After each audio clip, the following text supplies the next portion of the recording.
Un gusto de saludarles, Andrés, Hilda y también a todos los amigos de este espacio, el canal del Evangelio. Es un gusto para mí, Patricio Curinado, compartir con ustedes esta palabra de esta hora que sin duda creemos que va a ser de beneficio para todos aquellos que anhelamos, por cierto, hacer de nuestro servicio al Señor un servicio que agrade al Señor y que sirva de bendición, cierto, a los demás. Hoy me compete compartir con ustedes acerca de un personaje del cual al estudiarlo me ha bendecido mucho. Se llama Epafrodito, un nombre un poco extraño, ¿cierto?, en nuestra cultura occidental, pero muy propio del tiempo en que Pablo hace referencia de él. Y decirles que a modo de título, ¿cierto?, hablar de Epafrodito como un modelo de servicio abnegado, ¿ya? Y el texto que vamos a introducirnos en esta hora, ¿cierto?, está en Filipenses capítulo 2, versos 25 al 30, siguiendo justamente lo que ya anteriormente otros expositores han estado compartiendo acerca del libro de Filipenses. Decir a modo de introducción, antes de leer este texto, que Filipenses es una carta escrita por Pablo desde la cárcel a una iglesia en Filipo, ¿cierto?, donde había un grupo de hermanos que tenían un afecto entrañable por el ministerio de Pablo, de quien también bebían la sana teología, la sana doctrina. Y hago esta referencia justamente porque es un Pablo escribiéndole a esta iglesia, habla acerca de un tema principal, el gozo que proviene justamente de Jesucristo. Y en esa línea consecutiva nos encontramos justamente con un apóstol, Pablo, ¿cierto?, que en el gozo que tiene en el Señor tiene la capacidad de hablar de otros también y hablar bien de otros en cuanto a su servicio al Señor. Leemos en este momento Filipenses capítulo 2, versos 25 al 30. Dice así: Mas tuve por necesario enviaros a Epafrodito, mi hermano y colaborador y compañero de milicia, vuestro mensajero y ministrador de mis necesidades, porque él tenía gran deseo de veros a todos vosotros y gravemente se angustió porque habíais oído que había enfermado. Pues en verdad estuvo enfermo a punto de morir, pero Dios tuvo misericordia de él, y no solamente de él, sino también de mí, para que yo no tuviese tristeza sobre tristeza. Así que le envío, con mayor solicitud, para que al verle de nuevo os gocéis y yo esté con menos tristeza. Recibidle, pues, en el Señor con todo gozo y tened en estima a los que son como Él, porque por la obra de Cristo estuvo próximo a la muerte, exponiendo su vida para suplir lo que faltaba en vuestro servicio por mí. Qué lindo texto, ¿cierto? Pedimos al Señor bendición. Padre, en el nombre de Jesús, gracias por mostrarnos la vida de Epafrodito, Señor, quien representa, Señor, lo que es el servicio fidedigno a ti y a los demás. Pedimos en el nombre de Jesús que esta palabra, Señor, pueda también a nosotros estimularnos a las buenas obras a través del testimonio de este valiente hombre de Dios. En el nombre de Jesús. Amén. Bueno, como decía antes, Filipenses es una carta escrita que ha hecho tanto bien cada vez que la hemos leído. Versículos emblemáticos encontramos acá, pasajes como todo lo puedo en Cristo que me fortalece. Para mí el vivir, el morir es Cristo y el vivir es Cristo y el morir es ganancia, ¿cierto? Y uno en particular, ¿cierto? Como el versículo 12 del capítulo 1, hermano, quiero que sepan que las cosas que me han sucedido han redundado más bien para el progreso del Evangelio. Una palabra, por cierto, que ha animado mi propia vida y la vida de mi familia en momentos de gran angustia y de gran adversidad. Tenemos que decir justamente que Epafrodito no es un apóstol como el apostolado de Pablo, ¿cierto?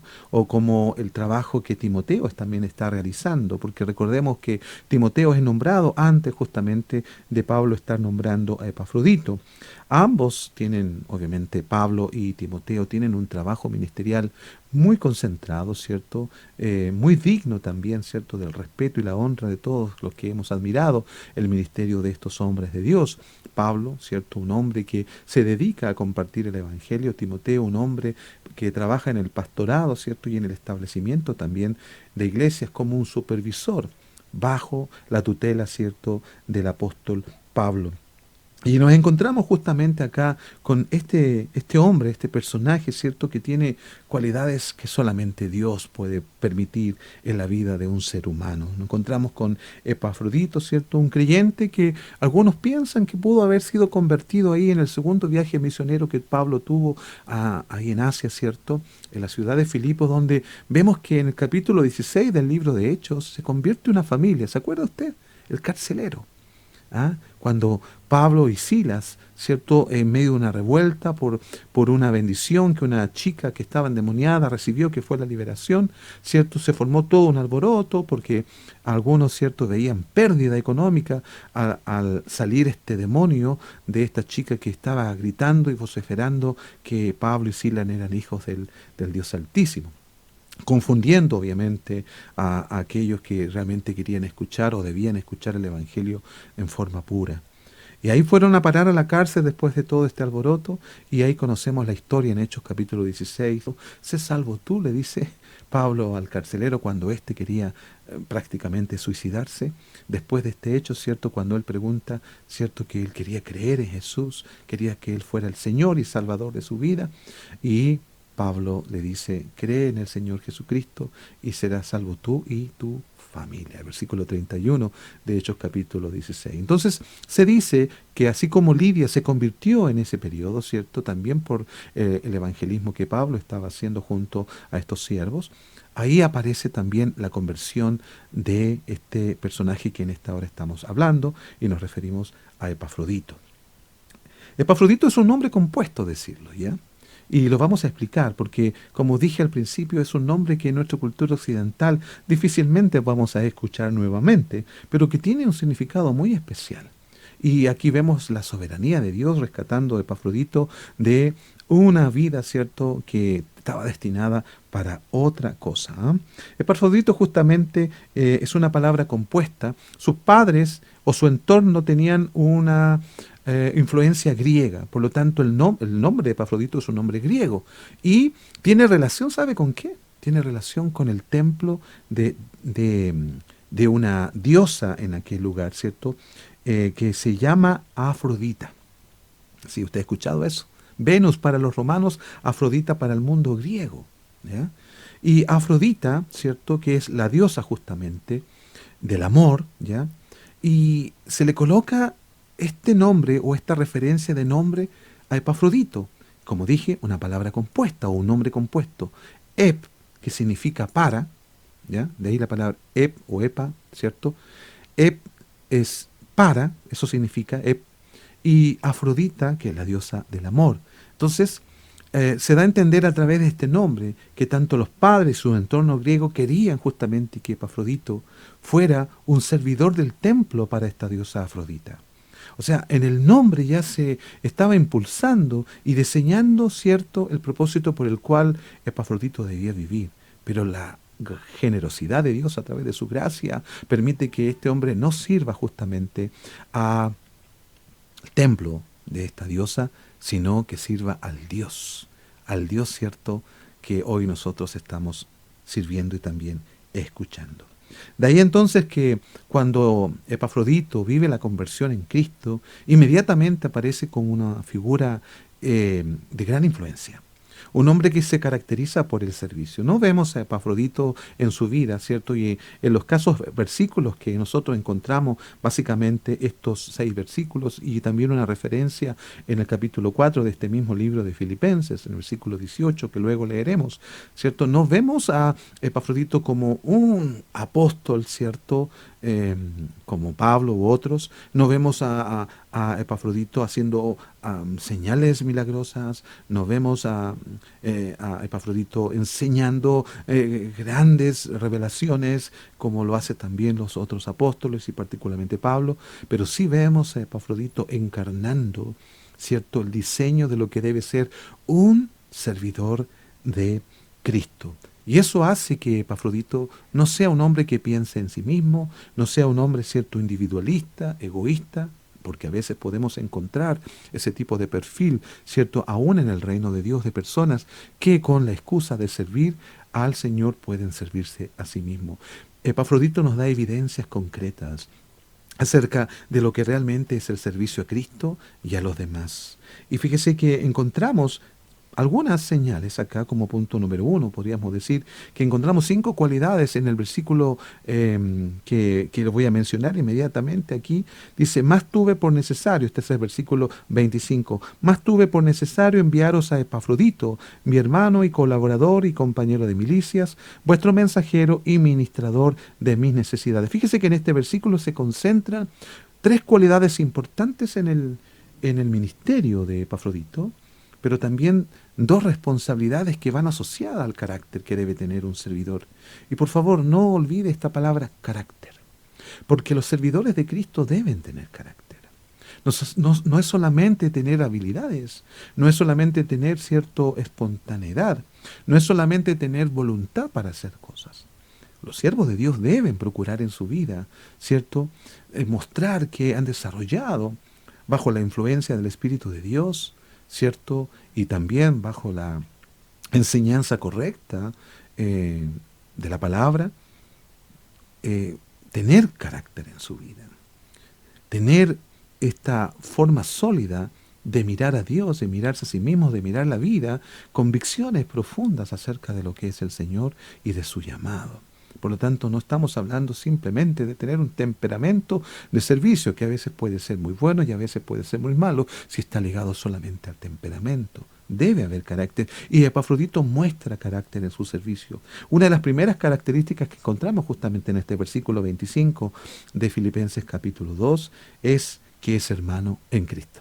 Mire, tan simple, una palabra tan común para nosotros, ¿cierto?, que usamos hoy, hermano en Cristo, ¿cierto? Y nos está refiriendo a esta sanguinidad que nosotros tenemos a veces con nuestro hermano. Yo tengo 3 hermanos carnales, decimos, o de sangre, ¿cierto? Suena mejor, suena más bonito, ¿cierto? Y con la cual, obviamente, al tener un mismo papá, una misma mamá, ¿cierto?, un vínculo común se hace ahí, se desarrolla por esta adhesión justamente a padres naturales. Pero aquí cuando Pablo está hablando de hermano, se refiere a hermano en Cristo, donde haya ciertos aspectos afines, donde hay un mismo sentir. Recuerde que el capítulo 2, Pablo está hablando de que debemos tener el mismo sentir.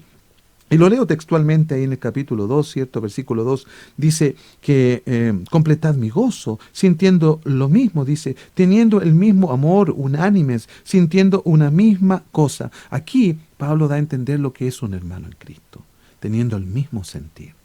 Y Epafrodito encarna justamente lo que Pablo ya ha dicho en versículos anteriores, ¿cierto? Es hermano en Cristo, tienen afines cosas importantes, como es la proclamación del Evangelio de nuestro Señor Jesucristo. Ellos comparten un afecto y una disposición al ministerio. Como hermano en Cristo, algo que a veces no sucede al ser hermanos de sangre, ya, porque es donde a veces ocurren justamente muchas situaciones de carácter relacional que son difíciles. Vemos aquí que Epafrodito, como hermano en Cristo, y así lo menciona Pablo, Pablo es que está mencionando que es un hermano en Cristo, o sea, alguien que comparte afecto, y se nota después en los siguientes versículos el afecto que tiene Epafrodito por Pablo y su ministerio, ¿ya? Y también la disposición. Eso es lo que debe tener un hermano en Cristo. Afecto por alguien, ¿cierto?, que ha sido llamado y al cual puede servirle, ¿cierto?, con todas las facultades que tenga, pero también la disposición de hacer que ese llamamiento de alguien se traslade a uno para servir a los demás.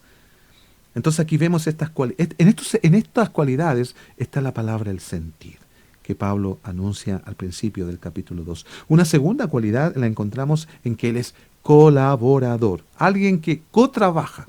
Escuche bien esa palabra, si puede anotarla por ahí, co-trabaja junto a una persona. Y eso habla, ¿cierto?, de un trabajo de hombro a hombro. Al decir colaborador, Pablo refiriéndose a Epafrodito, está diciendo alguien que está trabajando codo a codo conmigo, hombro a hombro, ¿cierto? Tratando de llevar la misma carga de la misma manera, entendiendo que cada uno tiene una responsabilidad especial de parte del Señor. Sin embargo, en el deseo de compartir a Cristo y llevar el Evangelio, ¿cierto? Ambos se esfuerzan de la misma manera, ni más Pablo, ni menos Epafrodito, ni más Epafrodito, ni menos Pablo. Eso se entiende cuando hablamos de colaborador, lo que también es una referencia para nosotros que estamos llevando el Evangelio juntamente con otros siervos. ¿Ah?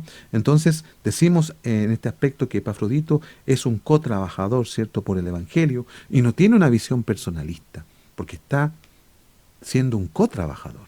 Los que no colaboran por el Evangelio son trabajadores probablemente, pero cuando encontramos colaboradores es que trabajan junto a otros.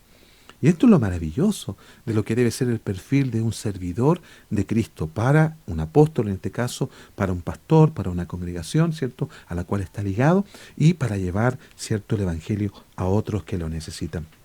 Una tercera cualidad, una tercera cualidad es que es un compañero de milicia, un término propio de la época que tiene referencia a los soldados romanos en ese entonces, ¿cierto? Quienes veían justamente en la palabra soldado y en la palabra particularmente compañero de milicias, estaban llevando, ¿cierto?, la idea de que ambos tenían que protegerse el uno al otro. Al decir compañero de milicia, está diciendo que el otro soldado, ¿cierto?, tiene que velar por mi vida y a la vez yo velar por la vida del otro, por la integridad, por la seguridad. Eso es lo que quiere decir Pablo al manifestar compañero de milicia, ¿cierto? Está demostrando una confianza, ¿cierto? Y a través de esa confianza se plantea una vida de más seguridad, un término obviamente que tiene características militares, ¿cierto? Porque ahí se libraban batallas, habían enemigos audaces para los soldados, ¿cierto? Que querían boicotear, ¿cierto?, al gobierno de turno. Bueno, esta metáfora también o esta forma de expresión Pablo la usa para referirse también cuando en el Evangelio estamos siendo atacados, por el Evangelio estamos siendo atacados, tanto la lucha que viene de adentro como también la que viene de afuera. Una cuarta y quinta característica en la vida de Epafrodito tiene que ver con sus responsabilidades. Aquí hacemos un giro, ¿cierto? ¿Por qué? Porque ya aquí comenzamos a hablar un poco de las responsabilidades que tenía Epafrodito. Y una de esas responsabilidades es la de ser un mensajero. Alguien que se le encomienda algo para llevarlo a algún lugar o a alguna persona determinada y obviamente con la garantía de que sea entregado en el tiempo lo más rápido posible, ¿cierto? Porque de eso se trata una encomienda y que llegue justamente a los destinatarios a los cuales se les envía. Y en este aspecto, Epafrodito cumple fielmente ese hecho, cumple fielmente en su vida de mensajero. Y también como alguien que ministra las necesidades del apóstol. Leemos en Filipenses 4:18, dice así: pero todo lo he recibido y tengo abundancia, estoy lleno, habiendo recibido de Epafrodito lo que enviasteis, olor fragante, sacrificio acepto, agradable a Dios. ¿Ves? Por un lado, Epafrodito lleva las salutaciones, las palabras del apóstol y a la vez él trae de parte de la iglesia de los filipenses la ayuda, ¿cierto?, que es tan apreciada por el apóstol Pablo y que le da el nombre, ¿cierto? Miren el nombre que le da: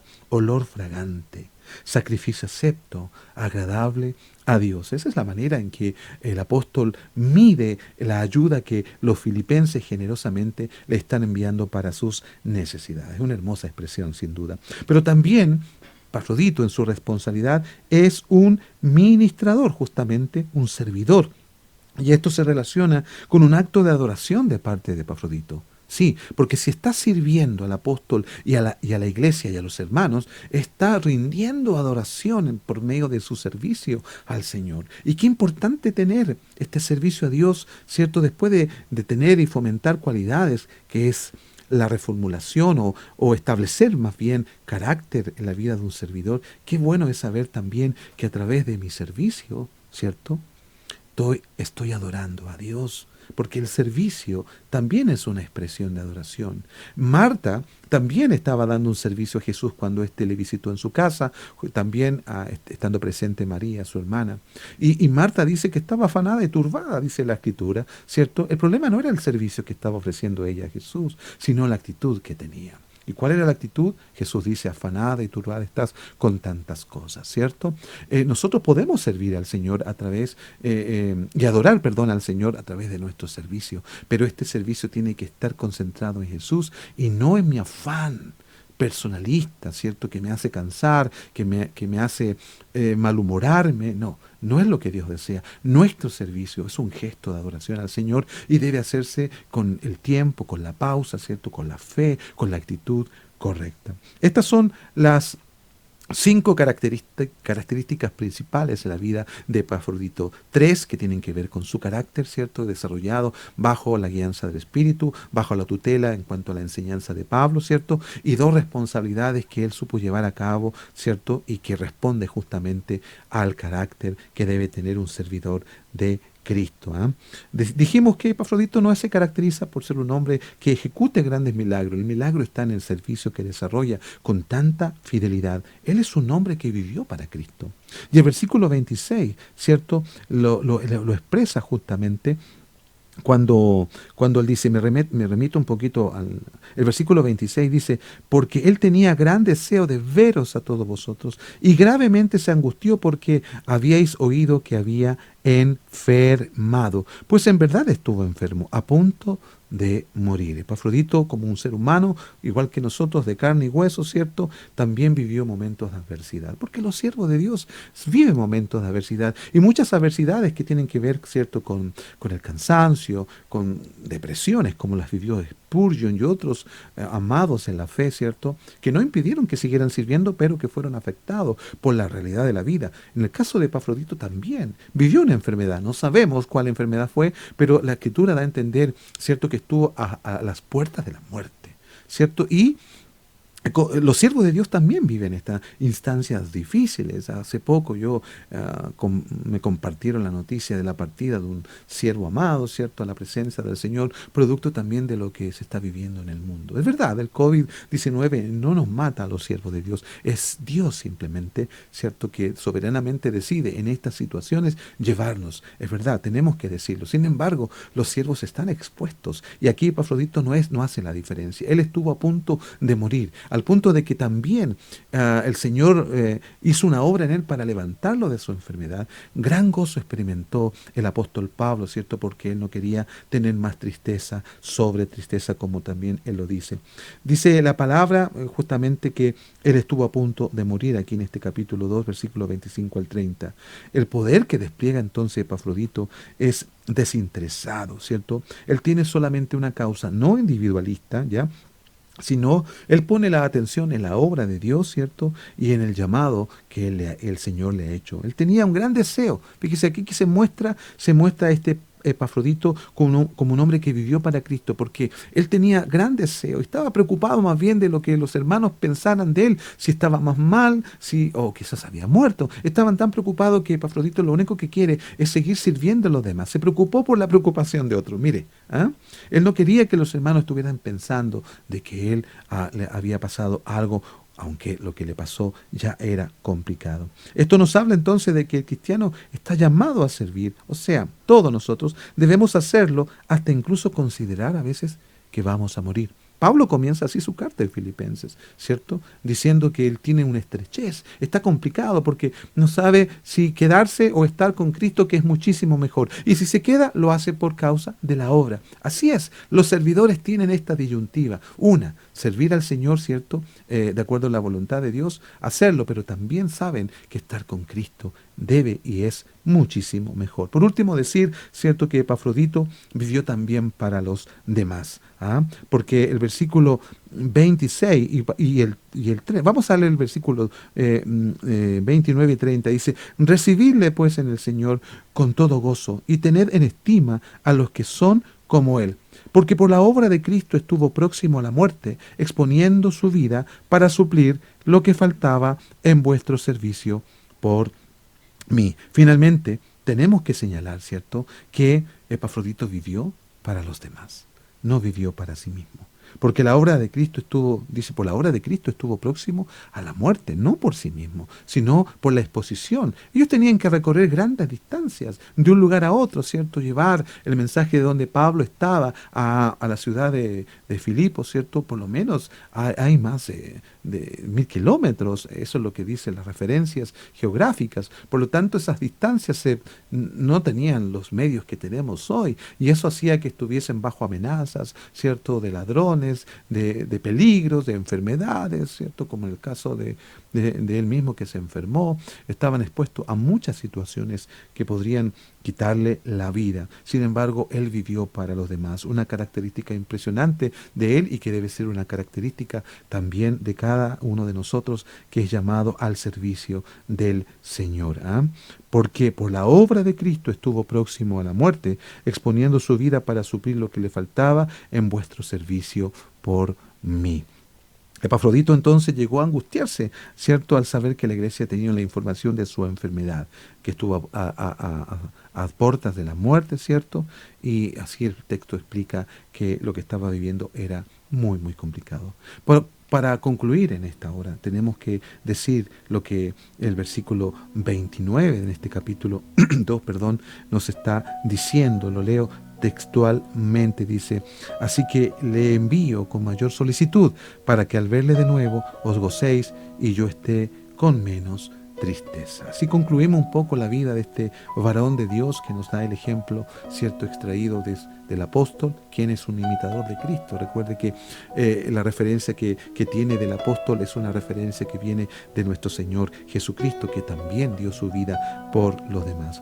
Podemos admirarnos, ¿cierto?, de que hayan siervos con características y responsabilidades tan hermosas, ¿cierto?, y necesarias para seguir con la proclamación del Evangelio. Sin embargo, tenemos que decir que el deseo de Dios es que nosotros también seamos los Epafroditos de este tiempo, ¿cierto? Como dijo Jesús, y con esto concluyo. Él dijo ahí en Juan capítulo 12, verso 26, si alguno me sirve, dice, sígame.